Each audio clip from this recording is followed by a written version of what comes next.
Lisa, and my son Milo. His very first time on, on this show. We run a store, a food store, a typical Italian deli store in Rapallo that is right in front of us, the village in front of us.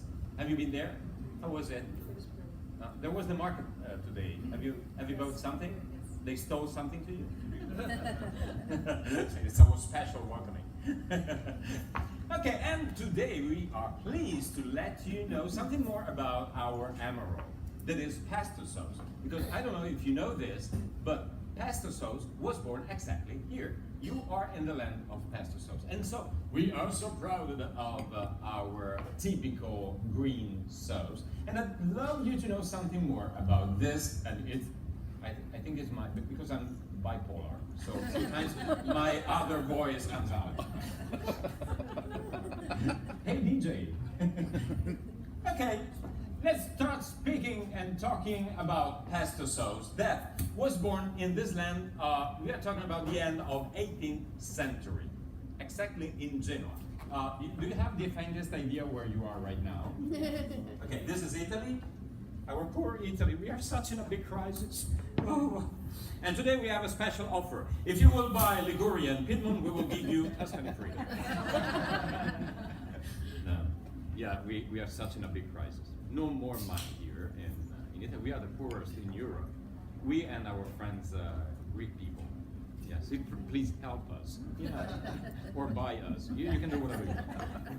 You are exactly here. This is Liguria, the name of this region that starts at the end of Côte d'Azur and ends at the beginning of Tuscany. And you are exactly here. Here is written Rapallo, our homeland, and this is the promontory of Portofino. In Genoa, at that period, the end of 18th century, people needed a very strong flavored sauce to cover the rotten flavor of the meat after a few days, because fridges were not invented yet. We had our first fridges in Italy during the 90s, I think. The 90s. I was joking. We're primitive, but not that primitive. So they were using the very simple tool that was called mortar. And this is our very typical shape of mortar. Here is it. The Ligurian mortar is made with marble stone. And the best marble comes from Carrara, exactly here. Is the place where Michelangelo was buying the marble to build the great statues he did.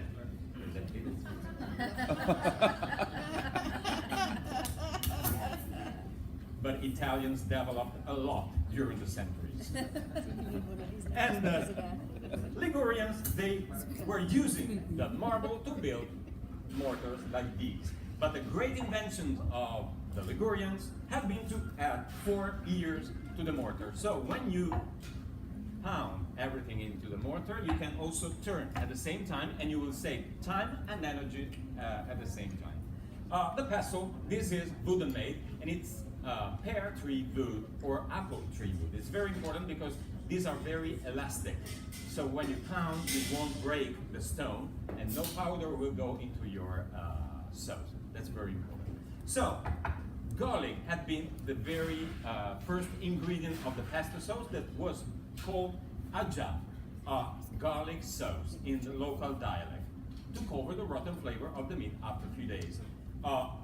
Later, they added oily seeds as walnuts, but during the time, they prefer to add pine nuts because they are more gentle in flavor, not so aggressive as the walnuts are.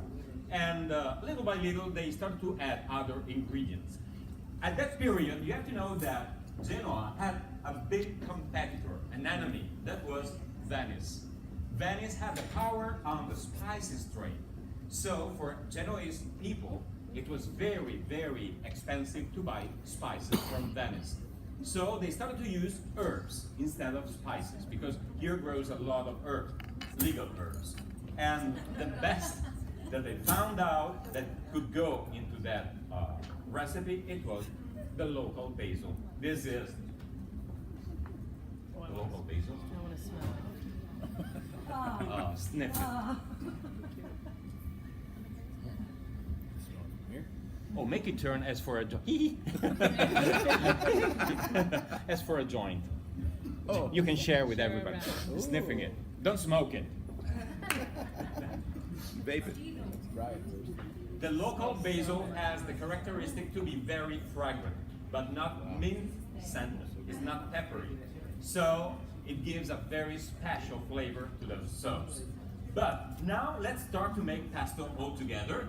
And to make pesto, we need garlic to begin. And this is the garlic we are going to use. And if some of you want to make pesto with me, there are 2 free mortars to be used. Oh. Go Jed. Go Jed. Oh, and he can do it. I'm on it. He's the I need a cook. second one. Get up. Please. Oh, we got I'm Guido. Guido, Jed, good to meet you. Yeah. Yes. I was told that Guido, is it correct that Guido, are you from US? Yes, I am. Yeah. Is it a sort of a mafia name? A little bit. I'm gonna be careful how I answer that. No, I was told that Guido sounds like a mafia name. Is it correct? A little bit. Right? it. That just makes you tougher. Yeah, it makes it tougher.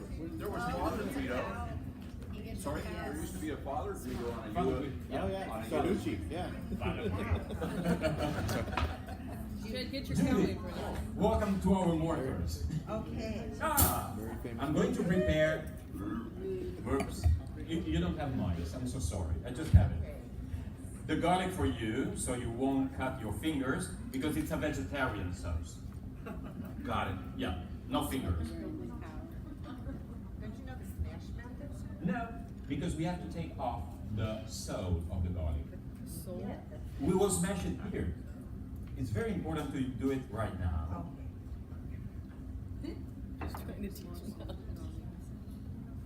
Okay. Can you sing a little bit just because I'm embarrassed right now? I think it's South American, not Italian. Also Neo. Wrong CD. A little bit of garlic into the mortar. And make it watery, giving the flavor to the mortar. Got it, show me.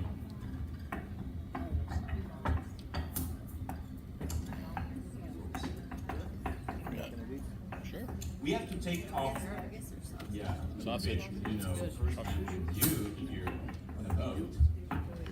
We have to take off the soul of the garlic, that is that whitish or green part that is here in the middle. Because this is the part that will burn your stomach. Yeah, you won't digest it. This is a little secret. Take it off and you will digest the garlic. Otherwise you will dream about me and him singing all night long. That's got a little scary. Okay, it comes a little watery sauce. Is it right? It depends. If you like with more garlic, you can add more. Now I'm trying to do something very balanced. Yeah, great. Because now we have to get the flavor of the garlic into the mortar. Do it. Yeah, well, there you go. Yeah. Okay, now the garlic is into the stone, right? Great. And now we add pine nuts. And the best pine nuts comes from Pineapples. pineapples. Too much exotic. Pine nuts. Yes, pine cones. Pine cones. Is there any other one that can come here?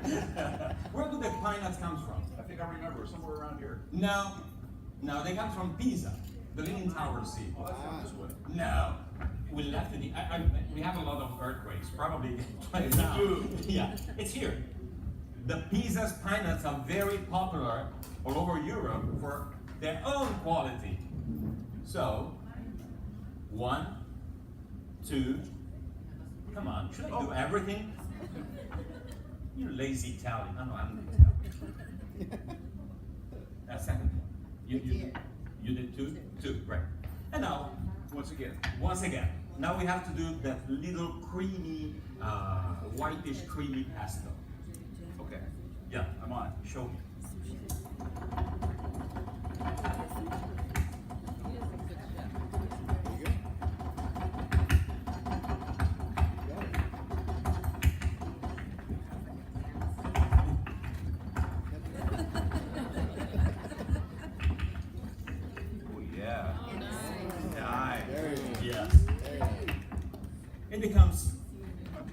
the base of the pesto, the white pesto. Great. But be more male. Don't you remember when you were 12 years old? Oh, no. Oh, yeah. Oh, that arm still There you works. go. Come on. You can use it in that way. It's perfect. Okay, great. And now comes the most important ingredient, that is basil. The local basil that you snip, we have to wash it and dry it, and we have to fill up our mortar. If the stems are tender, you can keep them. Okay, wait. Should I do everything? Well, you know.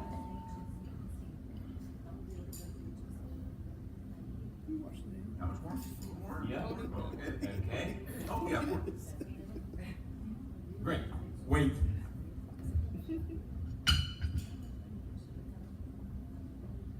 Now we have to add coarse sea salt. Using coarse sea salt just a tiny bit.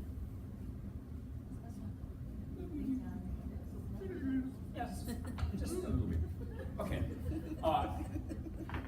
This will help us, being in rocks, to crush better the leaves and to keep the color of the pesto alive, full of green. And now we have to start the pesto dance. Please, the first movement will be to press everything down to the center of the mortar. I've done this before. And then you dance.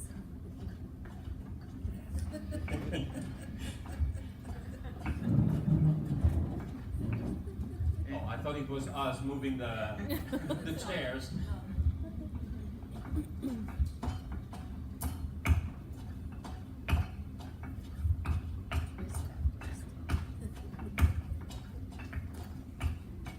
So you press everything there? Getting there. A little bit more.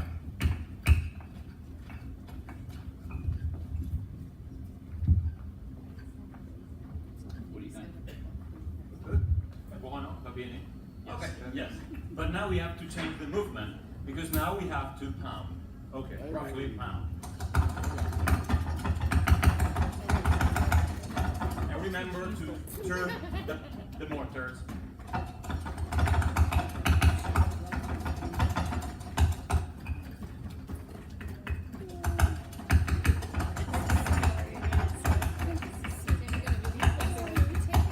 Fun being there waiting for your pesto, huh? While we are suffering for you. Walking away is so much easier. Pour some wine.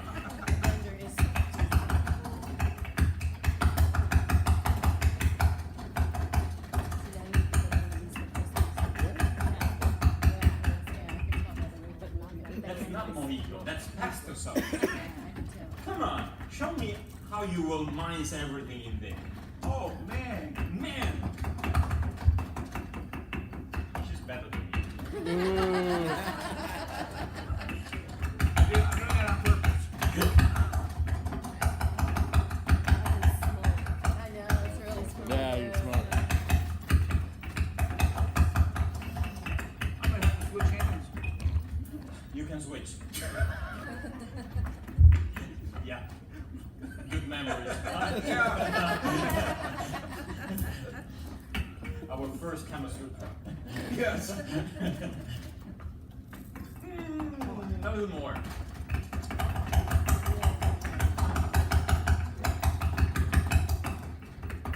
And now you can start stirring.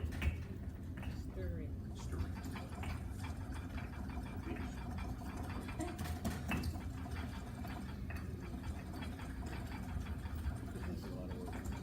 Glad I didn't go up there. Yeah. I really think I'm going there. Just in the Yeah, gotta make this call today. Okay? Okay. Can you take some pictures of us? Vai qualche foto. Grazie.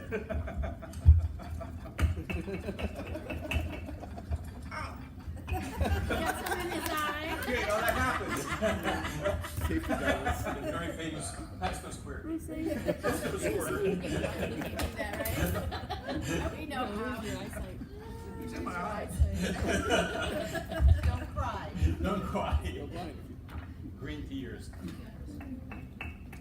Try to steer a little bit. May I show you? Bobby. So steer.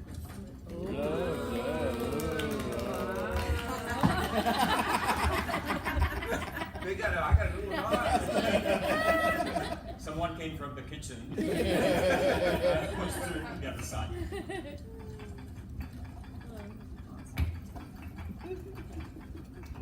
Food processor has been a great invention. Yes.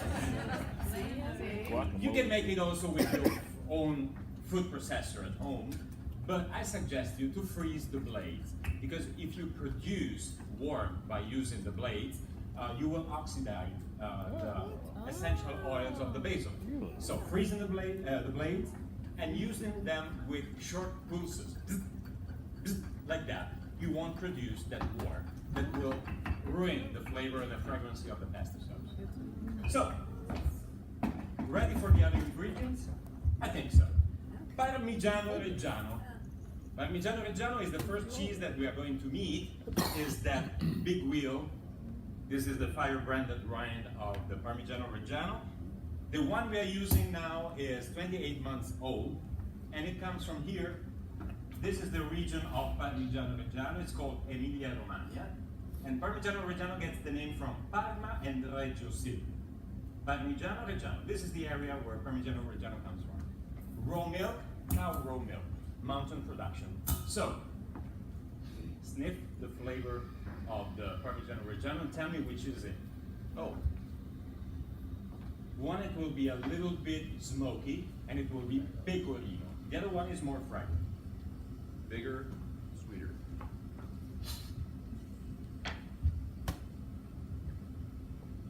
That's pecorino. This is Parmigiano.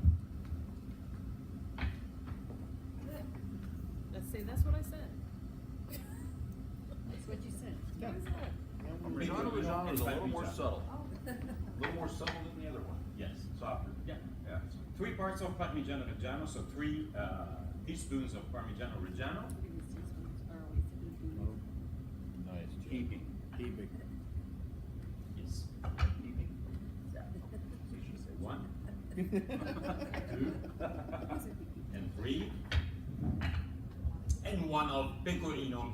Pecorino is the common Italian name for sheep milk cheese.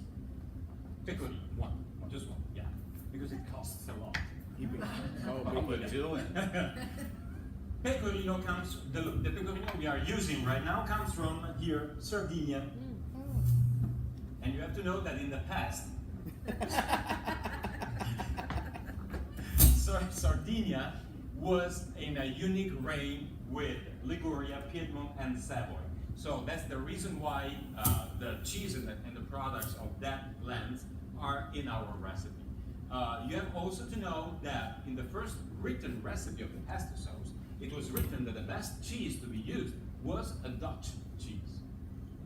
We are at the end of 19th century, and in that period, Genoa had relations with Northern Europe. So it was easier to find Dutch cheese in our marketplace than the local cheeses, as it happens right now. I mean, globalization had been invented in the past. Go and work. Now we just have to melt everything together.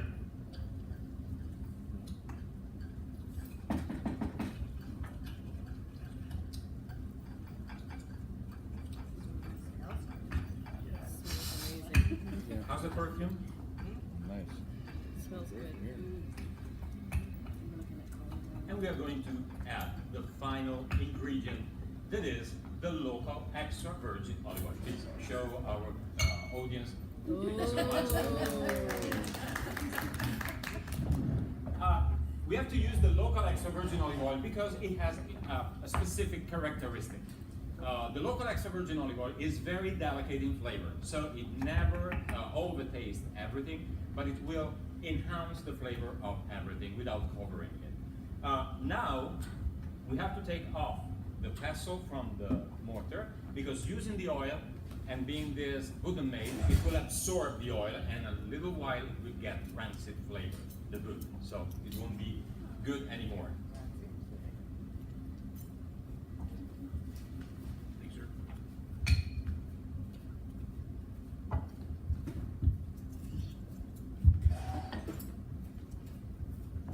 Oh, you have it. And now, using the oil.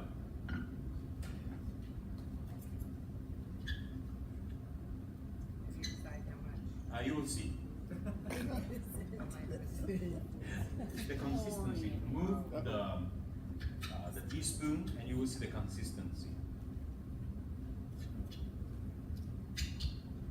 More. Okay. More.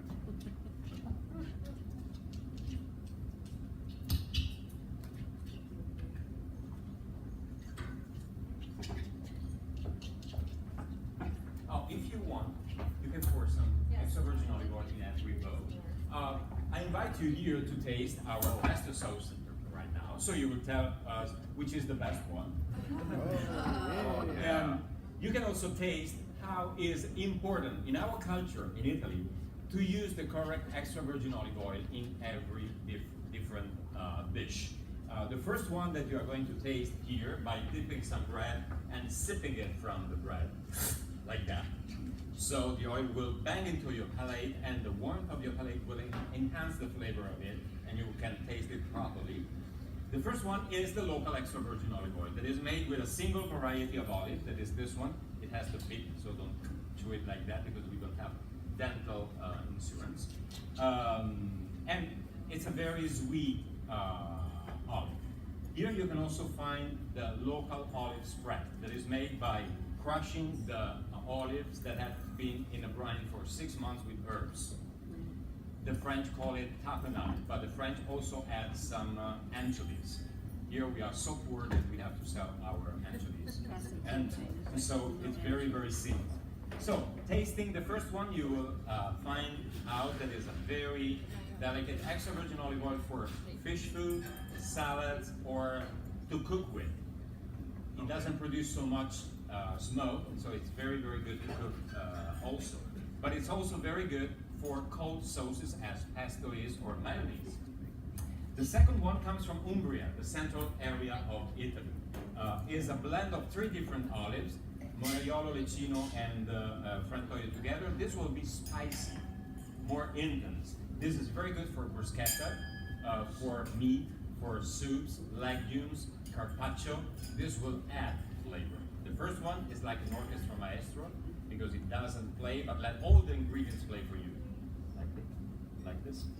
The second one is absolutely a protagonist. The third one that comes from southern Italy is very intense, spicy and bitter at the end. This is fantastic on tomatoes, both. And it's also very good on meat, steaks, on a barbecue. Fantastic. So if you want, you can, without making double dipping, thank you, you can taste the flavor of all these oils, and you can also taste the flavor of our pesto sauce. So don't stay there. They worked a lot for you. You can come, and they finally can taste our pesto. Come on, come on. Very Vote for sick. me.